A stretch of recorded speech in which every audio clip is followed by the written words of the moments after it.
आज राष्ट्रीय पंचायत पुरस्कार से सम्मानित सभी पंचायतों, ग्राम प्रधानों एवं पंचायत प्रतिनिधियों को हार्दिक बधाई देती हूँ। अपने प्रयासों के बल पर आपने अपने पंचायत को विकास के इस शिखर पर पहुँचाया है। इसके लिए आप और आपके सभी पंचायतवासी प्रशंसा के पात्र हैं।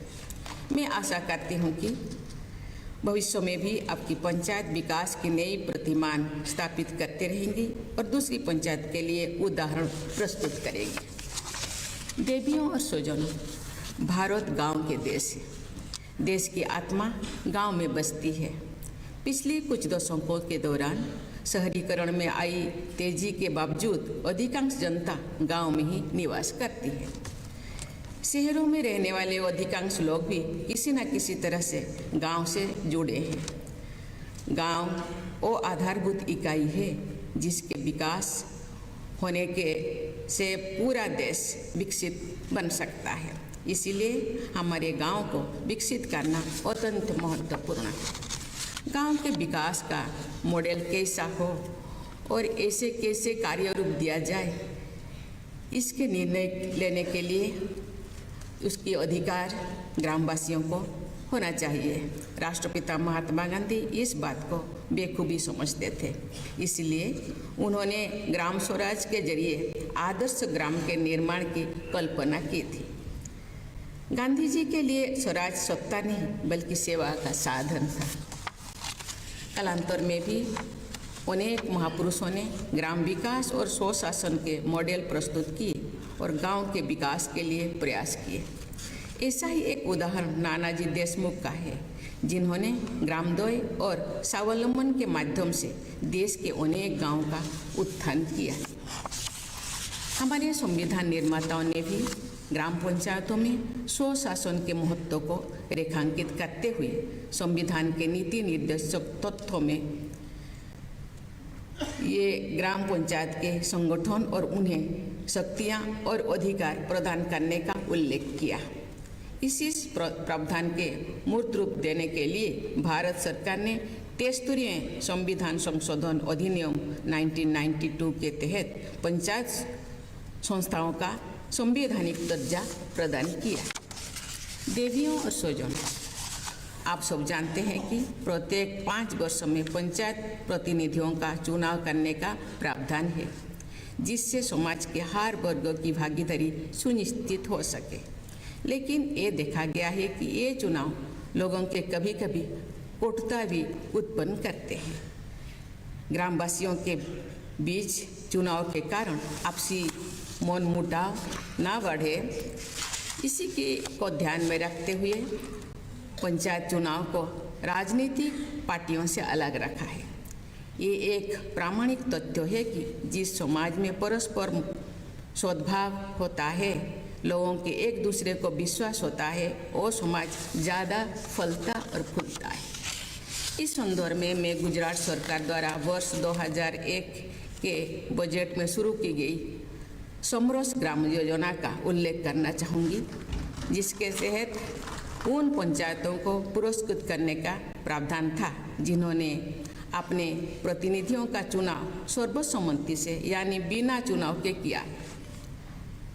इस योजना के पीछे सोच ये थी कि गांव में शांति और सद्भावना बनी रहे और चुनाव के कारण आने वाली कड़वाहट से बचा जा सके।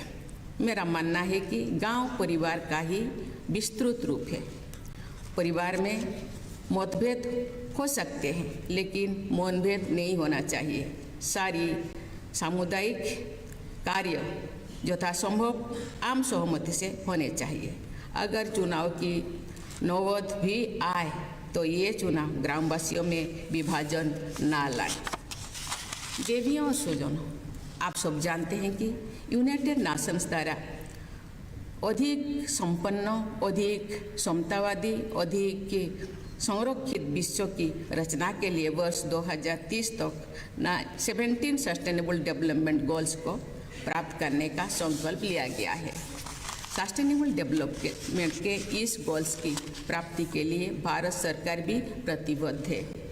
वस्तुतः सरकार की सबका साथ, सबका विकास, सबका विश्वास और सबका प्रयास की भावना इसी प्रतिबद्धता का परिचायक है।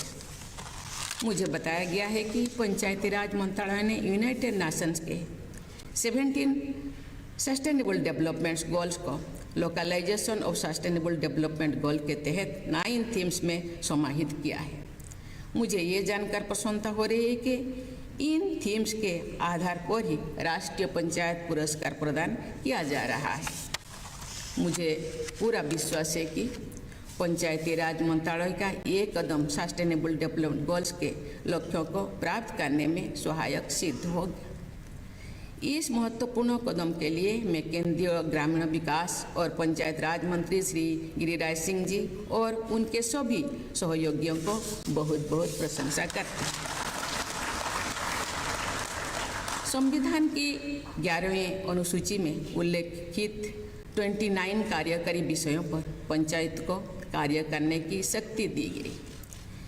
इन विषयों के अंतर्गत आने वाली योजनाओं और कार्यक्रम का क्रियान्वयन विभिन्न मंत्रालयों और विभागों के द्वारा किया जाता है। इन योजनाओं के सफल क्रियान्वयन के लिए सभी मंत्रालय, राज्य सरकारों एवं अन्य हिताधिकारियों के बीच बेहतर कन्वर्जेंस और उनके साझा प्रयास आवश्यक है।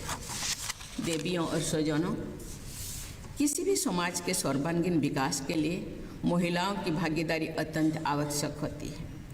महिलाओं के पास अपने और अपने परिवार तथा समाज के भलाई के लिए अधिक से अधिक निर्णय लेने के अधिकार होनी चाहिए।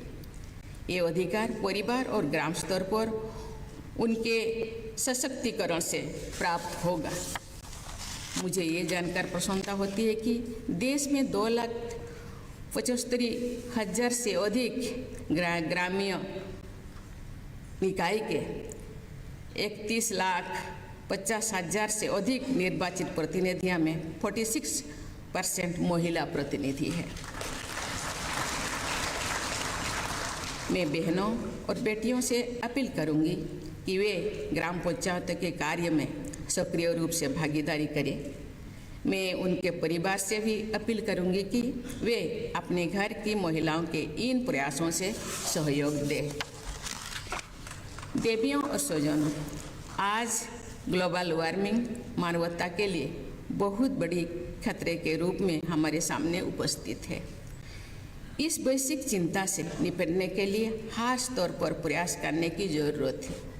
भारत ने वर्ष 2070 तक नेट जीरो उत्सर्जन वाली अर्थव्यवस्था बनने का लक्ष्य तय किया है। इस लक्ष्य का प्राप्त करने के लिए सबके प्रयास और साथ की आवश्यकता है।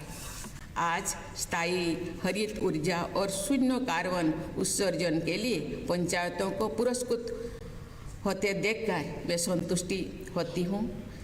जमीनी स्तर पर भी इस समस्या का समाधान के प्रयास हो रहा है। पंचायत केवल सरकार की योजनाओं और कार्यक्रम के कार्यान्वयन का स्थान नहीं है, बल्कि ये नई नेतृत्वकर्ता, योजनाकार, नीति निर्माण और इन्वेस्टर को पैदा करने का स्थान भी है।